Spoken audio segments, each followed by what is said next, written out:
પ્રેમ વિશેના રોજ સવારે એટલા બધા દાવા આવે, તો એના વિશે મારો એક સંવાદ છે, સાંભળો. સંજય, કોઈ વ્યક્તિ પ્રત્યેનો પ્રેમ તમારું પતન કરી શકે છે, પણ ઈશ્વર પ્રેમ કેવળ અને કેવળ તમારો ઉત્કર્ષ કરે છે.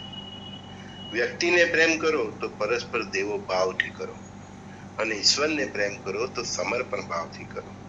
ઈશ્વરને પ્રેમ કર્યા પછી પણ સુખ દુઃખની ફરિયાદ તમારા મનમાં રહે છે, તો સમજવું કે ક્યાંક સમર્પણમાં ખામી છે.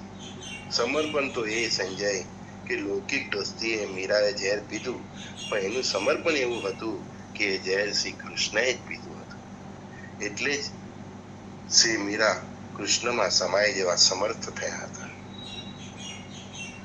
જે લોકો બહુ બહુ પ્રેમનું રતન કરે છે, એમને આજનો મારો સંવાદ કંઈક સબક આપશે. સંજય ગુરુદેવ બનીવાલા દિવ્ય દ્રષ્ટિના સૌને પ્રણામ.